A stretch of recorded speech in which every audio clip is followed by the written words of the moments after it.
어머니, 어차피 태호 씨는 평생 깨어나지 않을 거예요. 의사도 그렇게 말했잖아요. 미정의 목소리는 얼음처럼 차가웠다. 그래서 그 돈을 혼자 다 가져간 게 당연하단 거야?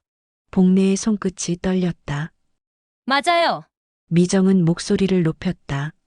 시어머니 눈치 보며 횟집 일도 오고 남편 뒷바라지하며 제가 받을 만큼 받은 거라고요. 그리고 이어진 한마디. 태호 씨는 이제 죽을 날만 기다리는 사람이에요. 차라리 편하게 보내주는 게 낫지 않나요? 그 순간 복래의 심장이 얼어붙었다. 자신의 아들을 편하게 보내주자고 말하는 며느리. 하지만 그때 운명을 뒤흔드는 한 통의 전화가 걸려왔다. 오늘 사연 시작하기 전에 무료 버튼인 구독과 좋아요 부탁드립니다. 전남 목포 항구 근처 오래된 2층 양옥집에서 74세 윤복래는 매일 새벽 5시면 어김없이 눈을 뜹니다. 부엌 창문으로 스며드는 항구의 불빛이 어둠 속에서 반짝이는 모습을 바라보며 복래는 하루를 시작하죠. 이 시간이면 항구에서는 고깃배들이 하나둘씩 나가는 소리가 들려옵니다. 30년 넘게 한복집을 운영했던 복래에게는 이 새벽 시간이 가장 평온한 순간이에요. 5년 전 한복집 문을 닫은 후 복래의 삶은 많이 달라졌습니다. 손님들이 줄어들고 몸도 예전 같지 않아서 어쩔 수 없는 선택이었죠. 하지만 다행히 아들 윤태호가 며느리 오미정과 함께 운영하는 횟집이 잘 되어서 매달 용돈을 받으며 적은 연금과 함께 큰 불편함 없이 지낼 수 있었어요. 태호는 52세의 나이에도 어머니를 극진히 모시는 효자였거든요. 복래는 매일 아침 재래시장에 나가 장을 봅니다. 생선가게 아주머니들과 인사를 나누고 채소가게에서 싱싱한 나물을 고르는 일상이 소소한 즐거움이었어요. 오후에는 동네 경로당에서 친구들과 화투를 치거나 텔레비전을 보며 시간을 보내곤 했죠. 저녁이면 태호와 미정이 횟집 일을 마치고 들러 안부를 묻고 손자 재민이의 모습을 보며 흐뭇해했습니다. 그런 평범하고 안정된 일상이 벌써 1년 전 겨울에 그 끔찍한 일로 모든 게 바뀌어 버렸어요. 태호가 교통사고로 식물인간 판정을 받은 거예요. 그날 밤 응급실에서 들은 의사의 말이 아직도 귓가에 맴돕니다. 뇌 손상이 너무 심합니다. 회복 가능성이 희박해요. 각오를 하시는 게 좋겠습니다. 며느리 오미정은 서울 출신으로 전직 미용사였습니다. 결혼하면서 이 목포로 내려와 태호와 함께 횟집을 운영했죠. 키 크고 화려한 외모에 강한 자기중심적인 성격으로 복래의 마음을 늘 불편하게 만들었어요. 사실 복래는 처음부터 이 며느리가 마음에 들지 않았습니다. 서울 사람 특유의 빠른 말투와 진한 화장, 그리고 무엇보다 시어머니보다 자신의 편의를 먼저 생각하는 듯한 태도가 못마땅했거든요. 어머니, 저희가 바빠서 자주 못 뵈어도 이해해 주세요. 미정은 늘 이런 식으로 말했어요. 횟집 일이 바쁘다는 핑계로 명절에도 늦게 오고 빨리 가려고 했죠. 복래는 며느리의 그런 모습을 보며 속으로 한숨을 쉬곤 했습니다. 태호가 사고를 당한 직후 3개월 동안은 미정이 병간호를 나름 성실히 했어요. 매일 병원에 나가서 태호의 손을 잡고 앉아있고 몸을 닦아주기도 했죠. 복래도 매일 병원에 나가 아들 곁을 지켰습니다. 의식 없는 아들의 손을 잡고 태호야, 엄마 목소리 들리지? 빨리 일어나야 해라며 간절히 속삭였어요. 하지만 3개월이 지나자 미정의 태도가 달라졌습니다. 어머니, 경제적으로 너무 힘들어요. 횟집도 문 닫았고 병원비도 만만치 않은데 저라도 돈을 벌어야 할 것 같아요. 미정은 서울에서 미용실 일을 다시 시작한다고 했어요. 사실 이해가 안 되는 건 아니었어요. 태호가 쓰러지면서 횟집도 운영할 수 없게 되었고 병원비와 생활비가 만만치 않았거든요. 그렇게 미정은 서울로 올라가 주말에만 목포로 내려오게 되었습니다. 주중에는 일하고 주말마다 내려와서 병원에 갈게요. 재민이는 어머니가 좀 봐주세요. 15세 손자 윤재민은 아버지 사고 후 거의 할머니 집에서 머물며 학교에 다니게 되었어요. 재민이는 정말 착한 아이였습니다. 아버지가 쓰러진 후에도 성적이 떨어지지 않았고 할머니 일을 도와드리려고 노력했어요.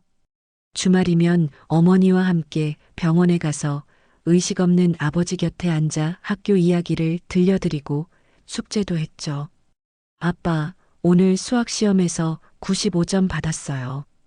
빨리 일어나서 칭찬해 주세요라며 아버지 손을 잡고 말하는 재민이를 보면 복래의 마음도 아팠어요.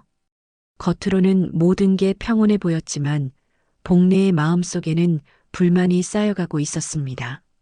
미정의 병원 방문이 점점 뜸해지고 있었거든요. 처음에는 주말마다 금요일 저녁에 내려와서 일요일 밤에 올라갔는데 요즘에는 토요일 오후에 내려와서 일요일 오후에 올라가더라고요. 여기서 해도 되는 미용일을 왜 굳이 서울까지 가서 해야 하는지. 미용일을 핑계로 남편을 할머니와 아들에게 맡기고 서울에서 자유롭게 지내는 게 아닌가 하는 의심이 들었어요. 재민아, 엄마가 언제 전화했니? 복래가 물으면 재민이는 글쎄요. 며칠 전에 한번 하고 대답했어요. 며느리라면 남편이 식물인간이 되었을 때 곁을 지켜야 하는 것 아닌가요? 돈을 벌어야 한다는 것도 이해는 하지만 뭔가 석연치 않은 구석이 있었습니다. 복래는 재민이와 함께하는 저녁 시간이 하루 중 가장 따뜻한 순간이었어요. 할머니가 끓여준 된장찌개와 갓 지은 밥을 맛있게 먹는 재민이를 보면서 마음이 놓이기도 했지만 한편으로는 이 아이의 미래가 걱정되기도 했습니다. 아버지는 의식이 없고 어머니는 서울에서 일한다며 주말에만 오는데 이런 상황에서 재민이가 제대로 클 수 있을까 하는 마음이 들었거든요. 할머니, 저 괜찮아요. 아빠가 깨어나실 때까지 할머니랑 잘 지낼 수 있어요. 재민이의 이런 말을 들으면 복래는 가슴이 먹먹해졌어요. 15살 아이가 이런 말을 해야 하는 현실이 안타까웠거든요. 항구에서 들려오는 고깃배들의 엔진 소리가 새벽 공기를 가르며 복래의 생각을 깨웁니다. 오늘도 어김없이 하루가 시작되고 복래는 재민이 아침밥을 차려놓고 학교 보낼 준비를 하죠. 평범한 일상 속에서도 마음 한편에는 뭔가 불안한 예감이 스며들고 있었어요. 마치 고요한 바다 밑에서 무언가가 꿈틀거리고 있는 것 같은 불안감이었습니다. 어느 금요일 저녁 복래는 평소처럼 재민이와 함께 저녁을 먹고 있었습니다. 된장찌개에 김치볶음 그리고 갓 구운 고등어 한 마리가 소박한 저녁상을 채우고 있었어요. 재민이는 오늘따라 밥을 천천히 먹으며 뭔가 고민이 있는 듯한 표정을 짓고 있었습니다. 재민아, 무슨 일 있니? 오늘 표정이 좀 이상한데? 복래가 걱정스럽게 물었어요. 재민이는 한동안 망설이다가 휴대폰을 꺼내 들었습니다. 할머니, 이거 그냥 지우려다가 보여드려요.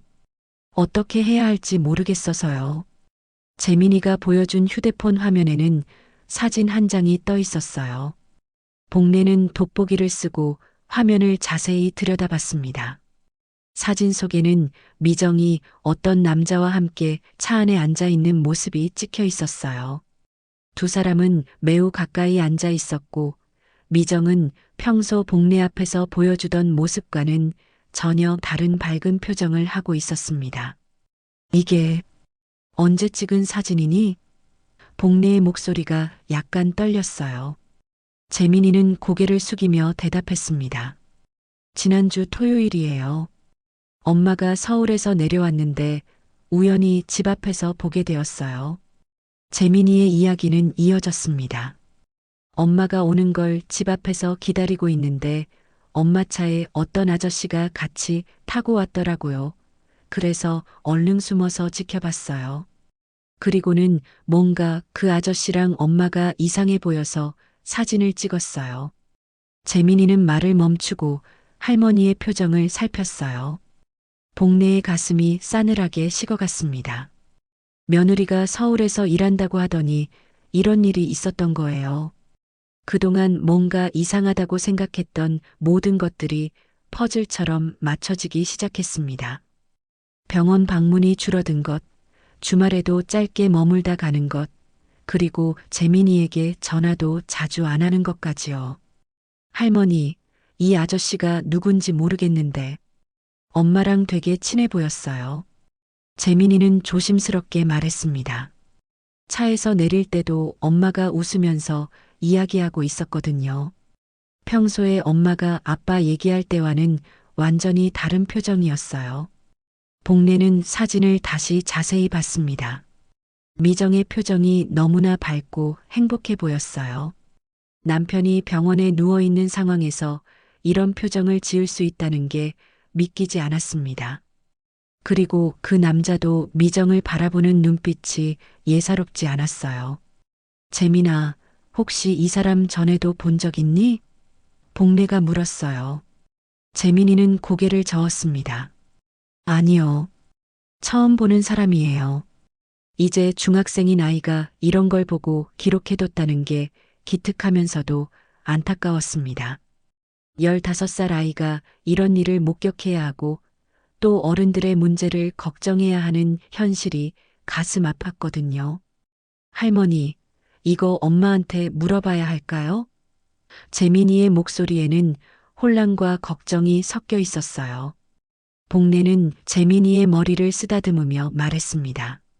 재민아, 이건 할머니가 알아서 할 테니까 너는 걱정하지 마. 그리고 이 사진은 절대 아무에게도 보여주지 마. 그날 밤 복례는 잠을 이룰 수 없었어요. 침대에 누워서 천장을 바라보며 온갖 생각이 머릿속을 스쳐갔습니다. 미정이 정말 다른 남자와 만나고 있는 건지 아니면 단순히 친구나 지인일 뿐인지. 하지만 사진 속 두 사람의 모습은 단순한 친구 사이로 보기에는 너무 친밀해 보였어요. 다음 날 아침 복례는 재민이가 학교에 간 후 혼자 앉아 생각에 잠겼습니다.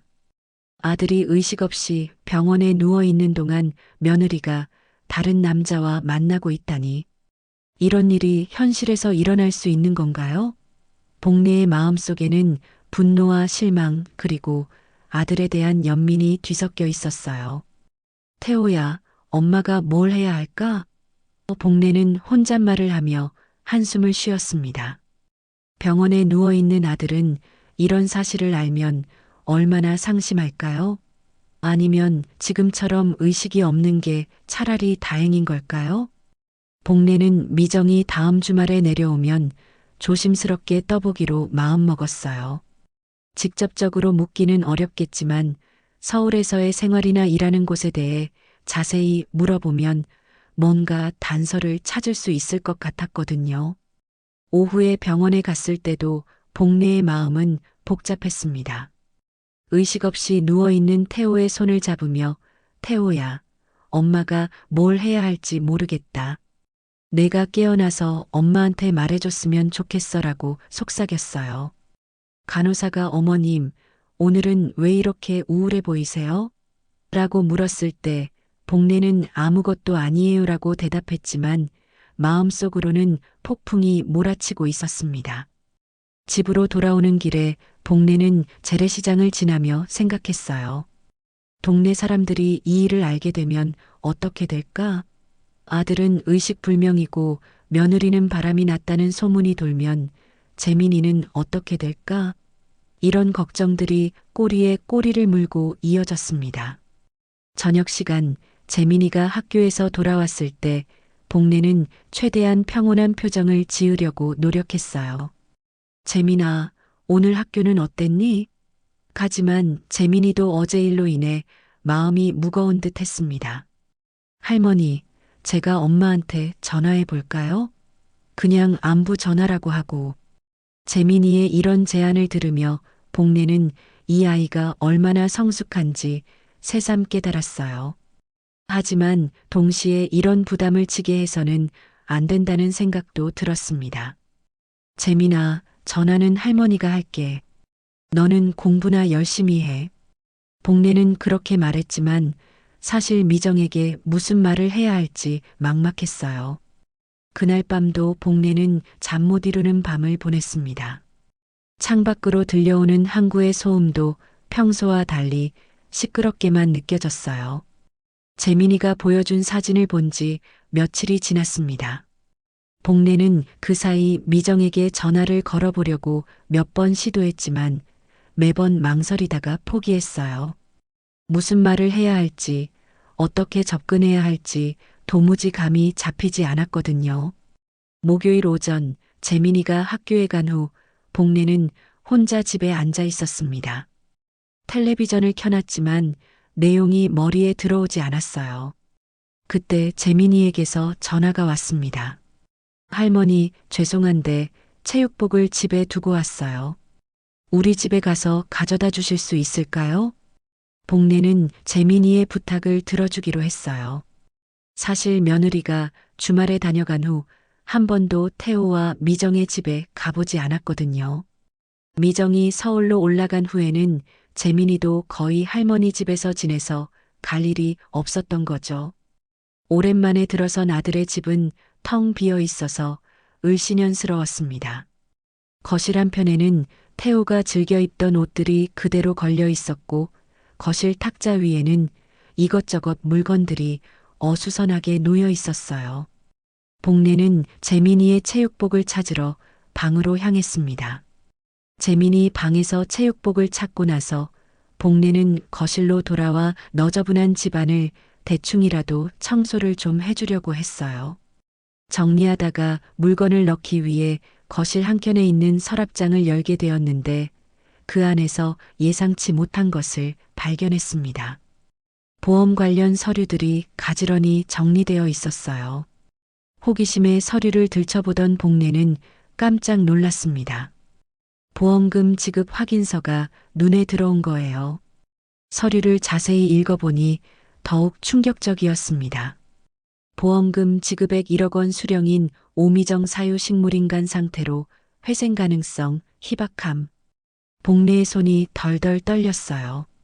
태호가 사고를 당한 지 겨우 6개월 만에 이런 큰 보험금이 지급되었다는 게 믿기지 않았거든요. 더욱이 수령인이 며느리 명의로 되어 있다는 것도 이상했어요.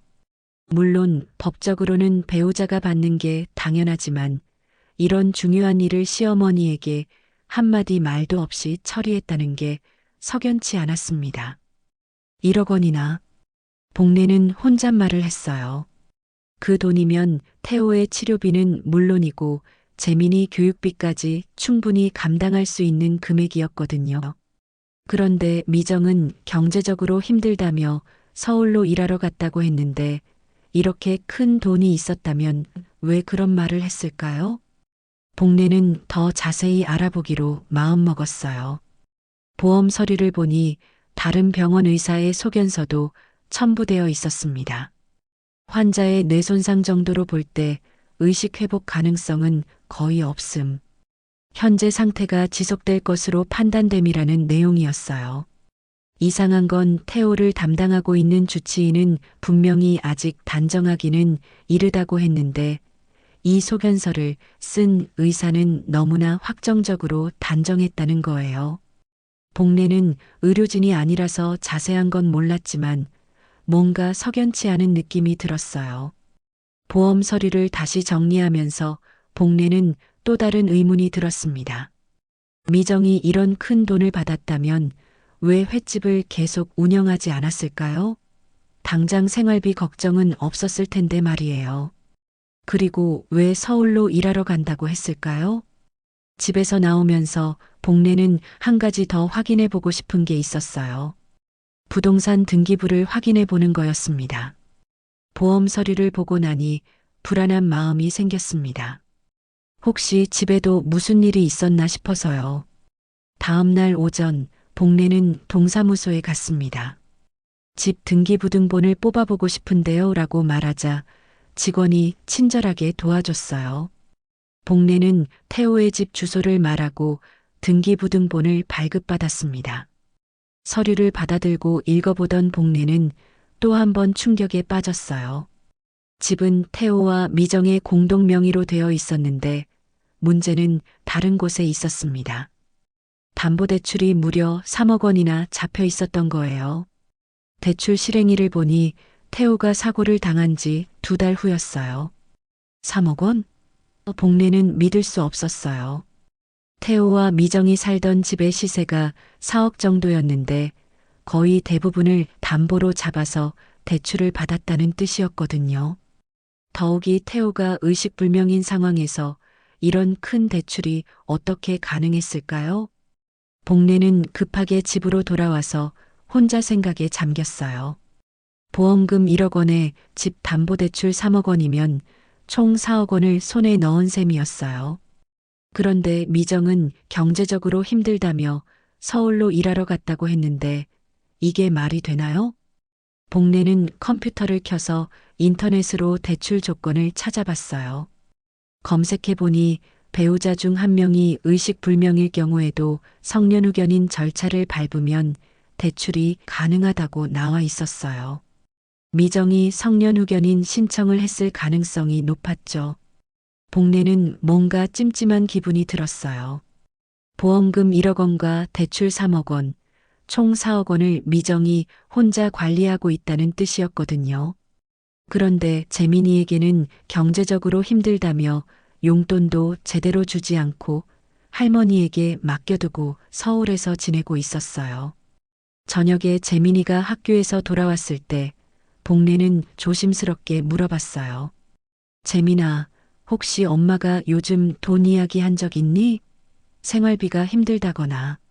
재민이는 고개를 끄덕였습니다. 네, 엄마가 늘 돈이 부족하다고 하세요. 그래서 용돈도 많이 못 준다고 하고요. 복례는 속으로 화가 났어요. 4억 원이나 되는 큰 돈을 손에 넣고도 아이에게는 돈이 없다고 거짓말을 하다니. 복례는 재민이를 안쓰럽게 바라봤어요. 그날 밤 복례는 잠자리에 들기 전 다시 한번 생각해 봤어요. 며느리가 다른 남자와 만나고 있다는 의심, 1억 원의 보험금을 받았다는 사실, 그리고 3억 원의 담보대출까지. 이 모든 게 우연의 일치일까요? 설마. 복례는 말로 표현하기 힘든 불안감을 느꼈어요. 혹시 미정이 태호가 깨어나지 않기를 바라는 건 아닐까? 아니면 더 나쁜 생각을 하고 있는 건 아닐까? 태호가 깨어나면 이 모든 돈의 행방에 대해 설명해야 할 텐데요. 복례는 재민이가 찍은 사진 속 미정의 밝은 표정을 다시 떠올렸습니다. 남편이 의식불명이고 4억 원이라는 큰 돈을 손에 넣은 상황에서 저렇게 행복해할 수 있는 사람이 과연 남편의 회복을 간절히 바라고 있을까요? 4억 원이면 복례는 혼잣말을 했어요. 그 돈이면 목포에서는 새 집도 살 수 있고 사업도 시작할 수 있는 큰 돈이었어요.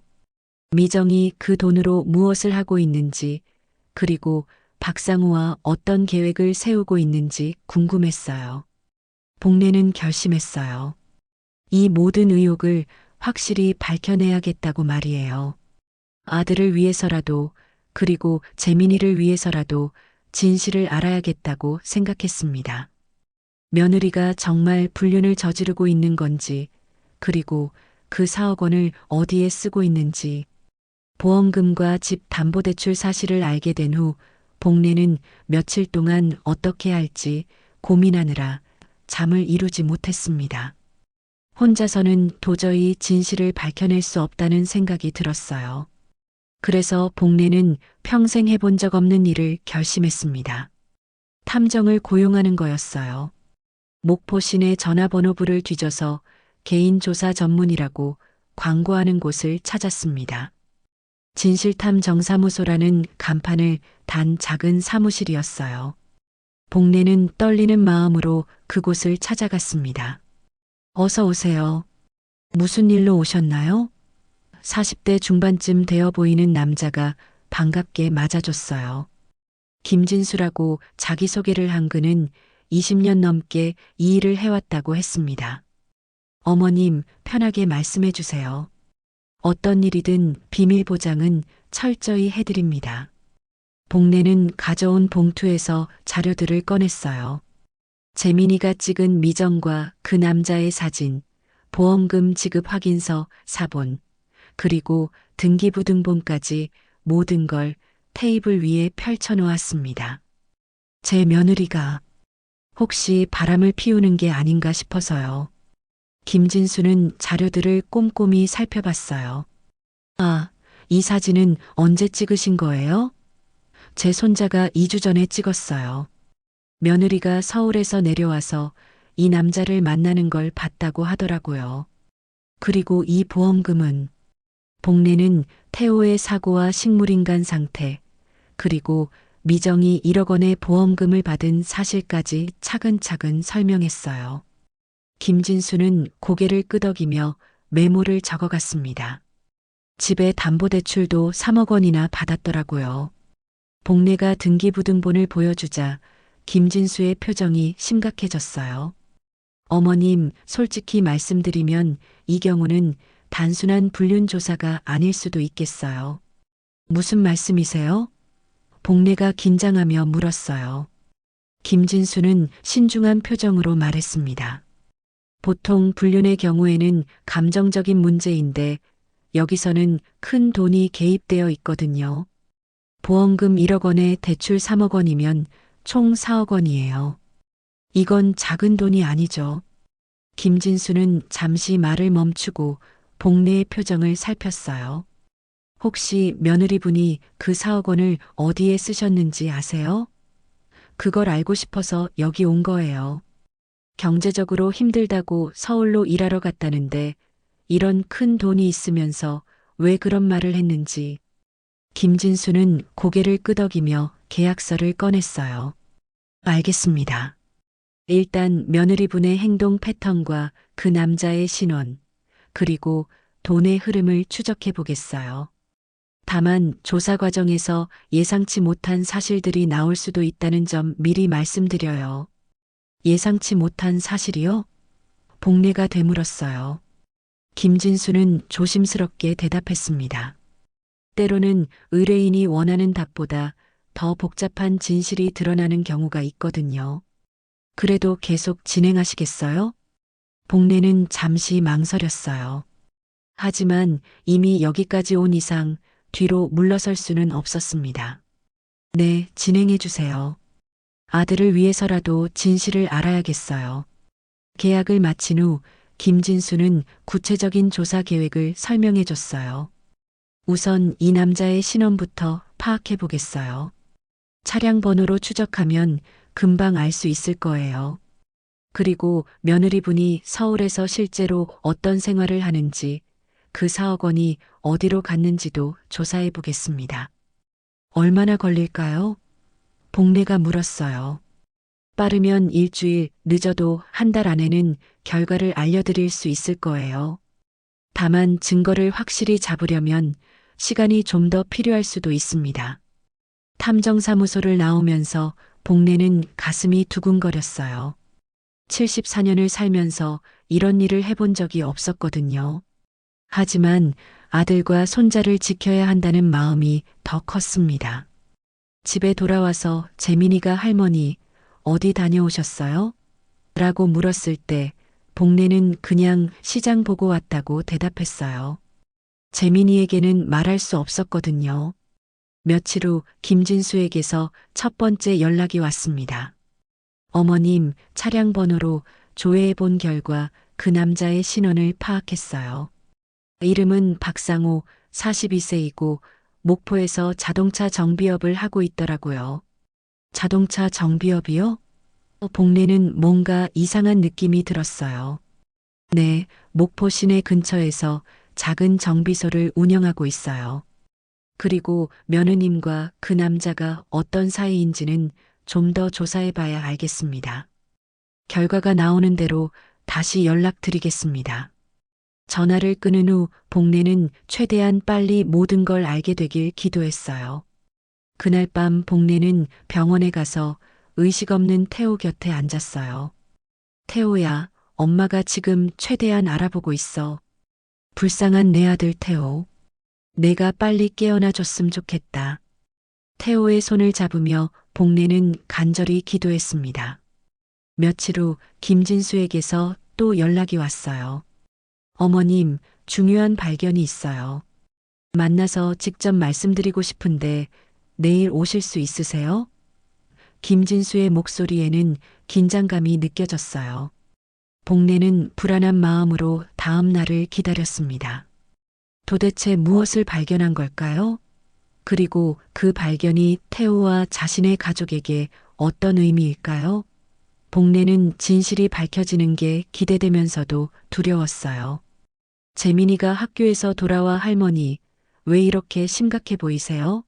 라고 물었을 때 복례는 아무것도 아니야. 그냥 아빠 생각이 나서라고 대답했지만 마음속으로는 폭풍이 몰아치고 있었습니다. 복례는 내일 탐정사무소에서 듣게 될 이야기가 자신이 감당할 수 있는 수준의 진실이기를 간절히 바랐어요. 하지만 동시에 어떤 진실이든 받아들일 각오를 단단히 했습니다. 아들과 손자를 지키기 위해서라면 말이에요. 다음 날 오전 복례는 떨리는 마음으로 탐정사무소를 찾아갔습니다. 김진수는 평소보다 심각한 표정으로 복례를 맞이했어요. 테이블 위에는 두꺼운 서류 봉투가 놓여 있었습니다. 어머님, 앉으세요. 오늘 말씀드릴 내용이 좀 충격적일 수 있어요. 김진수의 목소리에는 긴장감이 가득했어요. 복례는 마음을 단단히 먹고 의자에 앉았습니다.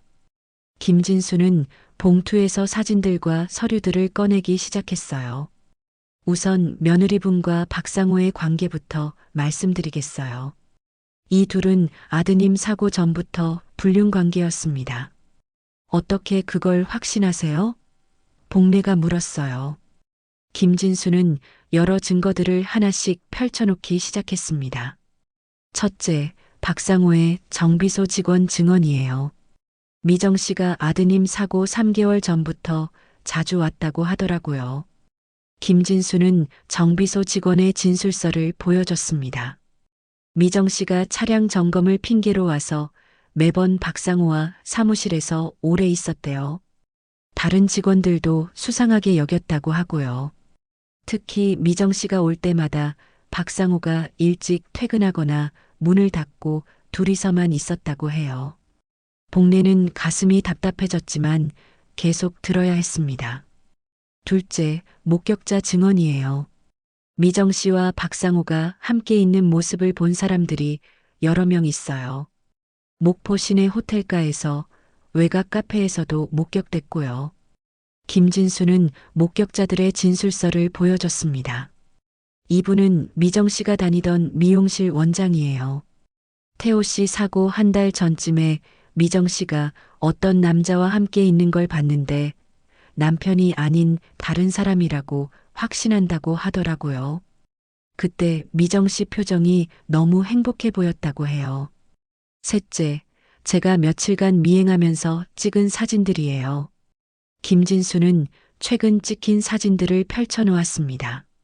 서울에서 둘이 함께 있는 모습들인데 단순한 지인 관계로 보기에는 너무 친밀해 보이죠. 손을 잡고 걷는 모습, 포옹하는 모습까지 있어요. 복례는 사진들을 보며 온몸에 힘이 빠지는 것 같았어요. 며느리가 정말 바람을 피우고 있었구나. 하지만 더 심각한 건 따로 있어요. 김진수는 또 다른 서류를 꺼냈습니다. 박상호의 정비소 기록을 조사해 본 결과 아드님 사고 직후 한 달 내에 급하게 범퍼와 헤드램프 교체 작업을 했더라고요. 그런데 이게 의심스러운 부분이 많아요. 김진수는 정비소에서 나온 부품 주문 내역과 수리 견적서를 보여줬어요. 박상호가 직원들에게는 고라니를 쳤다고 말했는데 실제로 차를 수리한 직원이 의심스러워했다고 해요. 의심스러워했다고요? 복례의 목소리가 떨렸어요. 김진수는 직원의 증언을 들려줬습니다. 수리 담당 직원이 말하기를 고라니를 친 흔적치고는 파손 패턴이 이상했다고 해요. 보통 동물을 치면 특정 부위만 손상되는데 이 경우는 사람을 친 것처럼 넓은 범위가 손상됐다고 하더라고요. 복내는 머리가 하얗게 변하는 것 같았어요. 그럼 혹시 태호를? 확실한 건 아니지만 정황상 매우 의심스러워요. 복내는 온몸이 떨렸습니다. 혹시 그 남자가 아들을 쳤을 수도 있다니. 김진수는 또 다른 서류를 꺼냈습니다. 그리고 4억 원의 돈이 어디로 갔는지도 추적했어요. 미정이 서울에서 박상우와 함께 부동산 매입 상담을 받았더라고요. 부동산 중개업소 직원의 증언이 있어요. 부동산을. 복내는 말문이 막혔어요. 남편이 의식불명으로 누워있는 동안 불륜남과 함께 보험금과 대출금으로 부동산을 알아봤다니. 중개업소 직원이 말하기를 미정 씨가 박상우와 함께 와서 서울 강북 지역의 소형 상가주택을 보러 다녔다고 해요.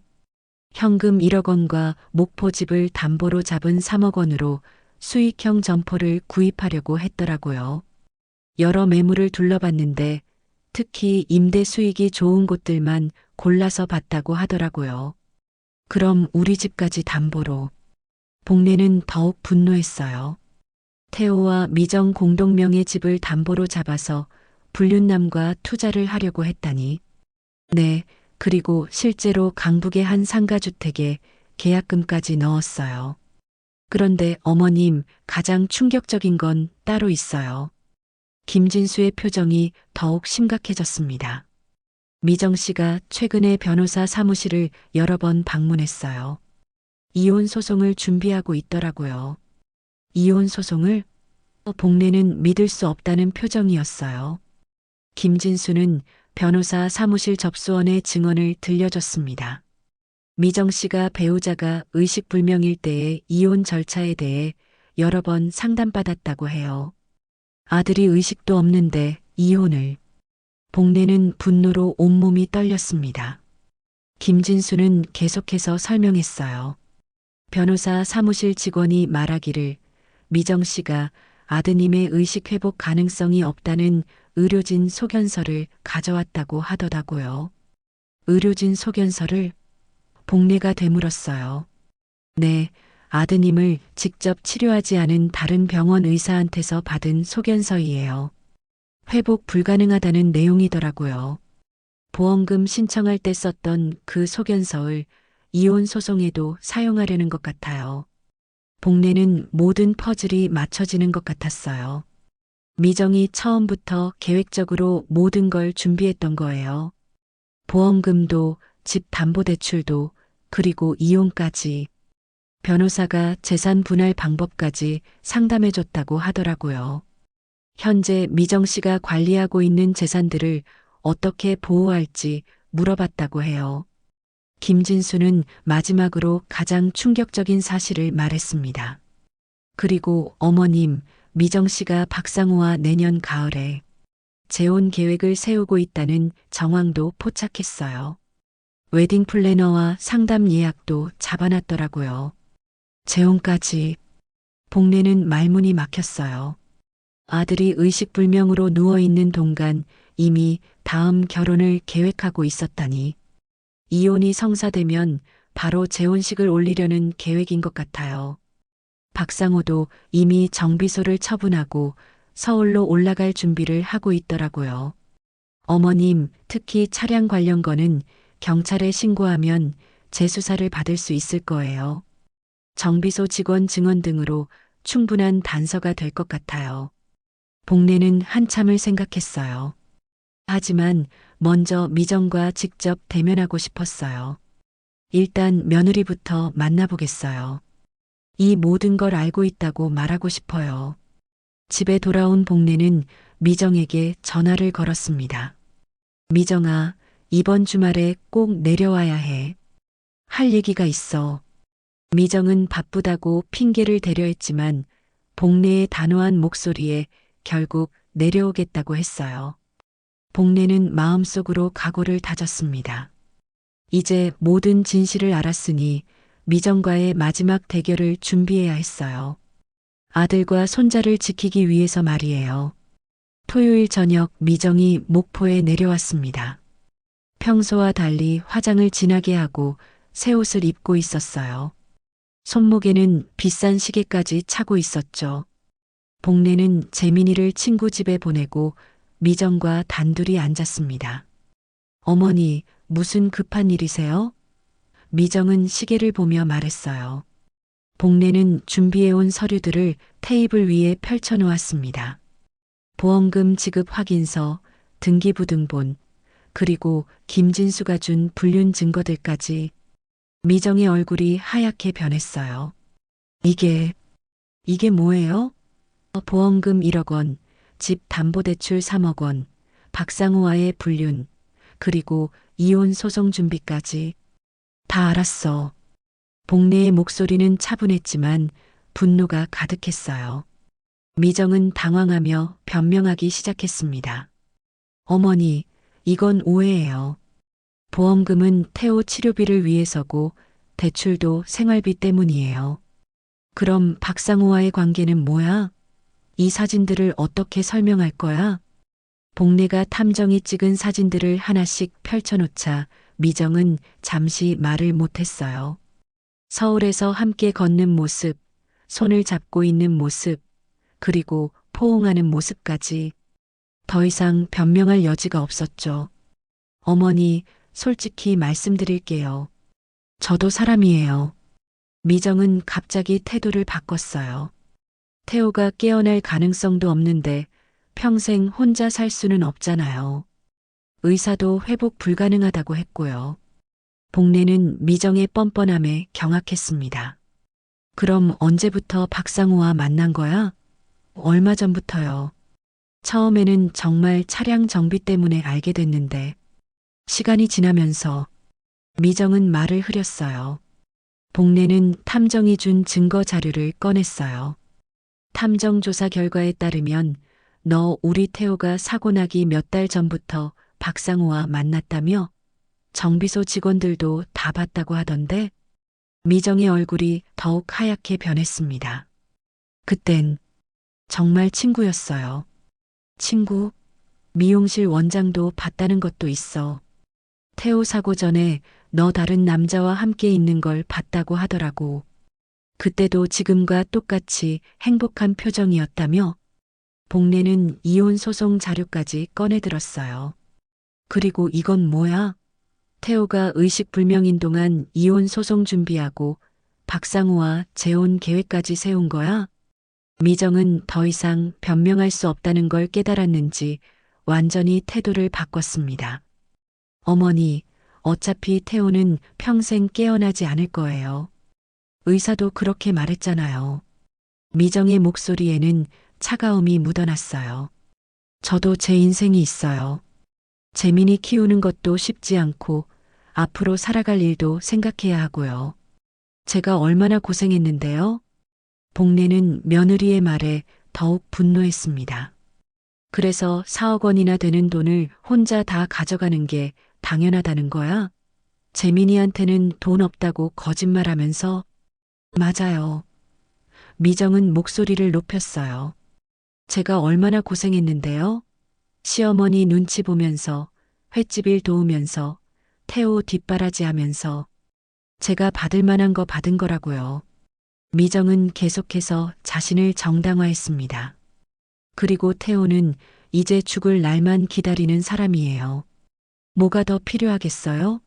차라리 편하게 보내주는 게 낫지 않을까요? 뭐라고? 복례는 며느리의 막말에 충격을 받았어요. 자신의 아들을 죽을 날만 기다리는 사람이라니.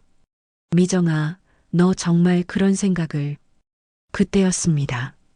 복례의 핸드폰이 요란하게 울렸어요. 화면에는 목포중앙병원이라는 글자가 떠 있었습니다. 복례는 서둘러 전화를 받았어요. 보호자분이세요? 환자분 상태에 변화가 있어서 연락드려요. 간호사의 목소리가 들렸어요. 지금 당장 병원으로 오실 수 있나요? 무슨 일이에요? 태호가 어떻게 됐어요? 복례의 목소리가 떨렸어요. 미정도 긴장한 표정으로 복례를 바라봤어요. 환자분이 의식을 되찾으셨어요. 간호사의 말에 복례는 순간 귀를 의심했어요. 뭐라고요? 정말이에요? 네, 오늘 저녁부터 손가락이 움직이기 시작하더니 방금 전에 눈을 뜨셨어요. 지금 의사 선생님이 검진하고 계시는데 빨리 오세요. 복례는 전화를 끊고 미정을 노려봤어요. 미정의 얼굴은 창백해져 있었습니다. 태호가 깨어났다고요? 미정의 목소리는 믿을 수 없다는 투였어요. 그래, 내 아들이 깨어났어. 복례는 서류들을 급하게 정리하며 일어났어요. 이제 너는 무사하지 못할 거야, 미정아. 어머니, 그게 무슨... 미정이 당황하며 말했지만 복례는 차갑게 대답했어요. 태호도 깨어났고 이제 모든 진실이 밝혀질 거야. 내가 한 일들, 박상우와 꾸민 일들 말이야. 복례는 가방을 들고 문을 향해 걸었어요. 그리고 미정아, 앞으로 우리 집에 얼굴 보이지 마. 너는 이제 우리 가족이 아니야. 복례의 목소리에는 차가운 분노가 담겨 있었어요. 복례는 급하게 재민이를 데리러 갔어요. 재민아, 빨리 와. 아빠가 깨어나셨어. 재민이는 믿을 수 없다는 표정으로 할머니를 따라 나섰습니다. 병원으로 가는 길에 재민이가 물었어요. 할머니, 정말이에요? 아빠가 정말 깨어나신 거예요? 그래, 내 새끼야. 아빠가 드디어 깨어나셨어. 복례는 기쁨과 안도감에 눈물이 났어요. 병원에 도착하자 의사가 나와서 설명해 줬어요. 다행히 의식을 완전히 되찾으셨어요. 아직 몸이 많이 약하시긴 하지만 대화도 가능하고 기억도 또렷하십니다. 정말 완전히 회복된 건가요? 복례가 물었어요. 의사는 고개를 끄덕였습니다. 네, 기적적인 일이에요. 1년간 의식불명이었던 환자가 이렇게 완전히 회복되는 경우는 정말 드물거든요. 복례와 재민이는 중환자실로 들어갔어요. 태호는 침대에 반쯤 일어나 앉아 있었습니다. 1년 만에 보는 아들의 맑은 눈빛에 복례는 눈물이 왈칵 쏟아졌어요. 엄마, 재민아. 태호의 목소리는 약했지만 분명했어요. 엄마 많이 걱정하셨죠? 재민아 많이 컸구나. 아빠. 재민이는 눈물을 흘리며 아버지에게 달려갔어요. 아빠, 정말 깨어나신 거예요? 꿈이 아니죠? 태호야, 내 아들. 복례는 태호의 손을 꼭 잡았어요. 정말 깨어난 거구나. 엄마가 얼마나 기다렸는지 아니? 아빠, 저 할머니랑 잘 지냈어요. 할머니가 정말 많이 돌봐주셨어요. 재민이가 아버지 손을 잡으며 말했어요. 태호는 아들을 보며 미소를 지었습니다. 재민아, 고마워. 어머니 감사해요. 태호는 주변을 둘러보며 물었어요. 그런데 미정이는 어디 있어요? 복례는 잠시 망설이다가 대답했습니다. 미정이는 서울에서 일하고 있어서 당장 못 와. 연락하면 내려올 거야. 재민이도 엄마 이야기에는 별 반응을 보이지 않았어요. 며칠이 지나자 태호의 상태는 더욱 좋아졌어요. 의사들도 놀라워할 정도로 빠른 회복을 보였습니다. 태호는 재활치료를 받으며 조금씩 몸의 기능을 되찾아갔어요. 아빠, 엄마가 왜 연락도 안 하고 오지도 않을까요? 재민이가 궁금해하며 물었어요. 복례는 일이 바빠서 그런가 보다라고 대답했지만 마음속으로는 복잡했어요. 사실 미정은 태호가 깨어났다는 소식을 듣고 완전히 패닉 상태가 되었어요. 박상호에게 연락해서 태호가 깨어났어. 어떻게 하지? 라고 했지만 박상호도 당황하기는 마찬가지였어요. 복례는 매일 병원에서 태호를 돌보면서 김진수 탐정의 연락을 기다렸어요. 경찰 수사가 어떻게 진행되고 있는지, 그리고 확실한 증거가 나왔는지 알고 싶었거든요. 어느 날 저녁 태호가 복례에게 말했어요. 엄마, 미정이 전화도 안 받아요. 뭔가 이상해요. 복례는 태호의 걱정스러운 표정을 보며 마음이 아팠어요. 하지만 아직은 진실을 말할 때가 아니었어요. 태호야, 몸이 다 나으면 그때 이야기하자. 지금은 회복이 우선이야. 복례는 태호의 손을 쓰다듬으며 말했어요. 하지만 마음속으로는 미정과 박상호가 받을 응보를 생각하며 이를 악물었습니다. 태호가 깨어난 지 일주일이 지났습니다. 복례는 매일 병원에서 아들을 돌보며 김진수 탐정의 연락을 기다렸어요. 태호의 회복 속도는 놀라울 정도로 빨랐지만 미정에 대한 의문은 점점 커져갔습니다. 엄마, 미정이가 정말 이상해요. 태호가 복례에게 말했어요. 제가 깨어났는데 한 번도 안 왔잖아요. 전화도 받지 않고 뭔가 잘못된 게 아닐까요? 복례는 마음이 아팠지만 아직 진실을 말할 수 없었어요. 태호야, 조금 더 기다려보자. 일이 바쁠 수도 있잖아. 하지만 속으로는 미정과 박상호에 대한 분노가 끓어오르고 있었습니다. 그때 김진수에게서 전화가 왔어요. 어머님, 중요한 소식이 있어요. 만나서 직접 말씀드리고 싶은데요. 복례는 태호에게 잠깐 나간다고 하고 탐정사무소로 향했습니다. 어머님, 경찰이 움직이기 시작했어요. 김진수는 급한 표정으로 말했습니다. 제가 수집한 증거들을 바탕으로 재수사 요청을 했는데 경찰이 박상호 정비소를 압수수색했대요. 복례의 가슴이 두근거렸어요. 그래서 어떻게 됐나요? 담당 형사님이 직접 연락을 주실 거예요. 중요한 발견이 있었다고 하더라고요. 마침 복례의 핸드폰이 울렸어요. 윤복례님이시죠? 목포서 강력반 박 형사입니다. 윤태호 씨 사건 관련해서 중요한 발견이 있어서 연락드려요. 네, 듣고 있습니다. 복례는 긴장하며 대답했어요. 박 형사는 차분한 목소리로 설명을 시작했습니다. 압수수색 결과 정비소 보관 창고에서 파손된 헤드램프 파편들이 발견됐습니다. 그리고 사고 현장에서 수거된 파편과 도료층 패턴이 정확히 일치했어요. 복례는 온몸이 떨렸어요. 그럼 정말 박상호가... 네, 그런데 더 충격적인 사실이 밝혀졌습니다. 박 형사의 목소리가 더욱 심각해졌습니다. 정비소 주변 CCTV 분석 결과 박상호 차량이 사고 당일 시간대에 정비소로 들어가는 모습이 선명하게 찍혀 있었어요. 차량 앞부분이 손상된 상태로요. 박 형사는 계속 설명했습니다. 그리고 사고 당일 박상호와 오미정 씨의 휴대폰 위치 추적 결과 두 사람이 함께 있었다는 게 확인됐습니다. 사고 발생 지점 근처에서 말이에요. 복례는 믿을 수 없다는 표정이었어요. 그럼 미정이도... 네, 경찰 조사 결과 이 사고가 단순한 뺑소니가 아니라는 정황이 드러났습니다. 오미정 씨와 박상호가 보험금을 타기 위해 의도적으로 계획한 사고일 가능성이 높습니다. 의도적으로? 복례는 머리가 하얗게 변하는 것 같았어요. 박 형사는 더 자세히 설명했습니다.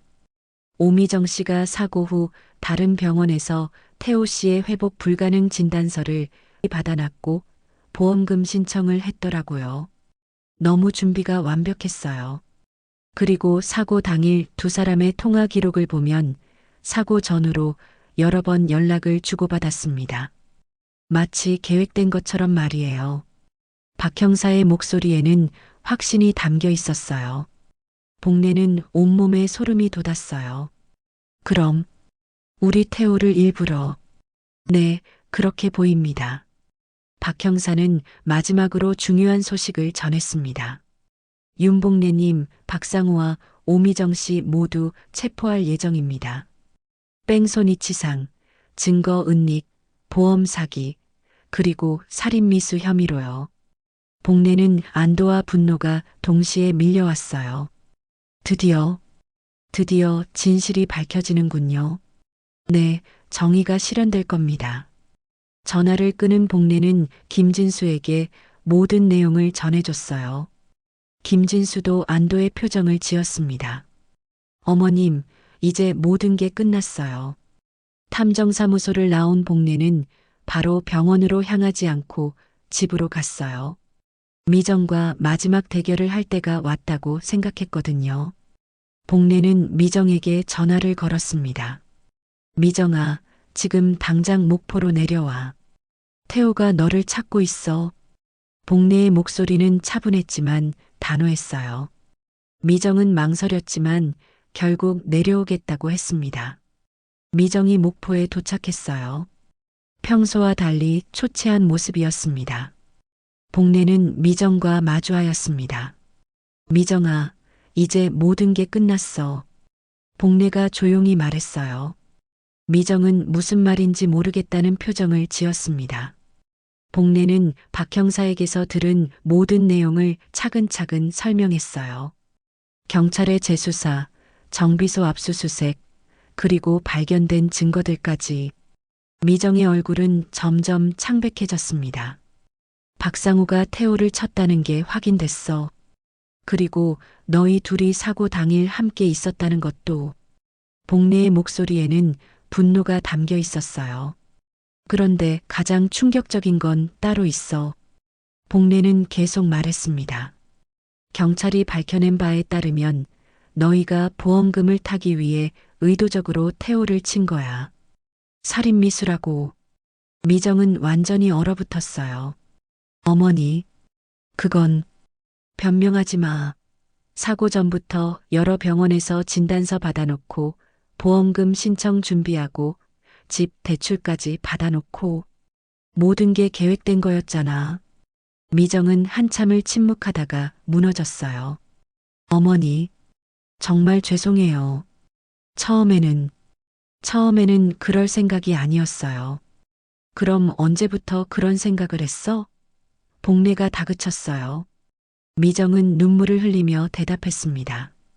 상호가 보험금이 크다고. 복례는 분노로 떨었어요.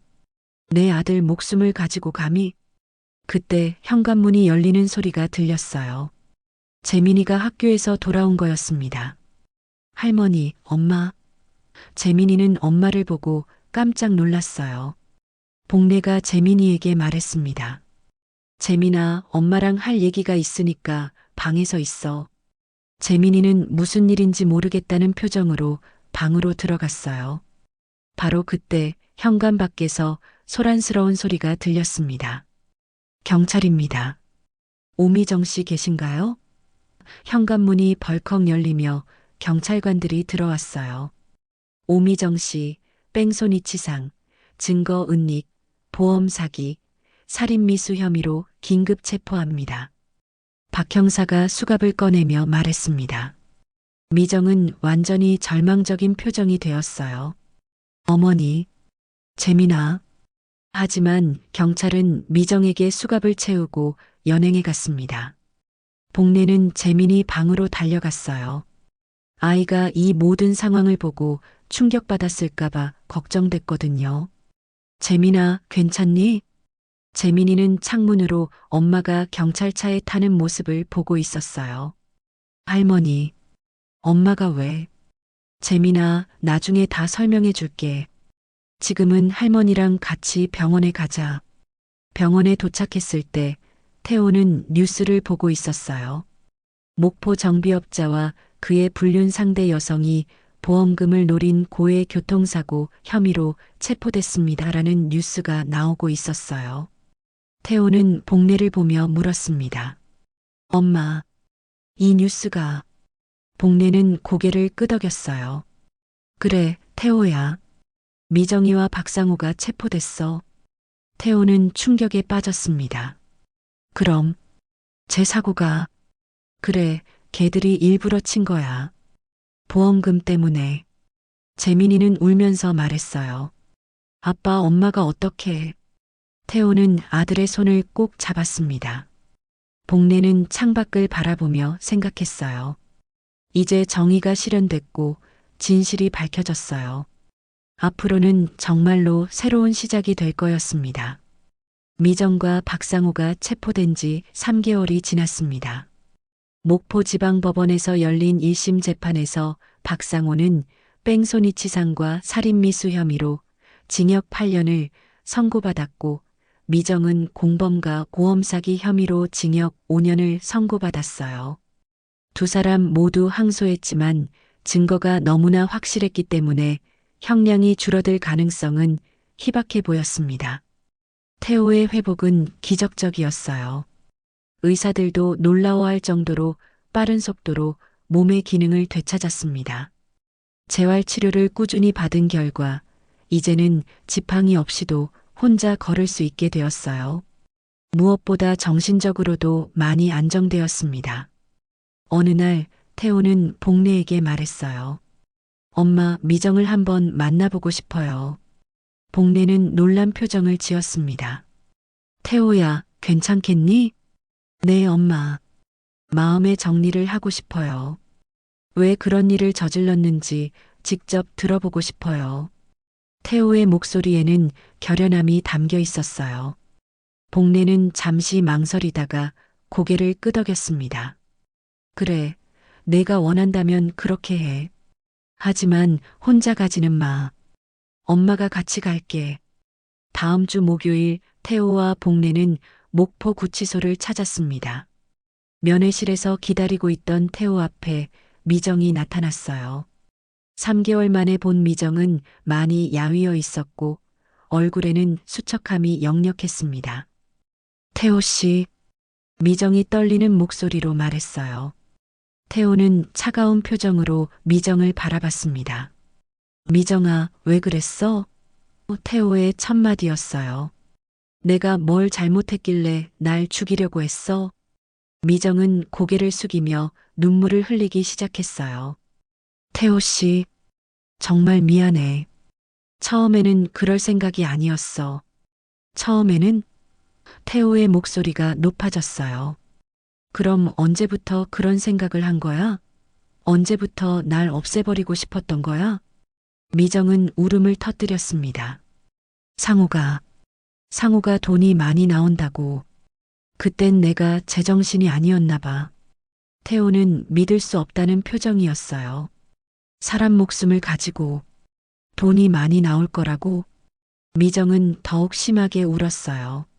정말 미안해. 나도 모르게 그렇게 됐어.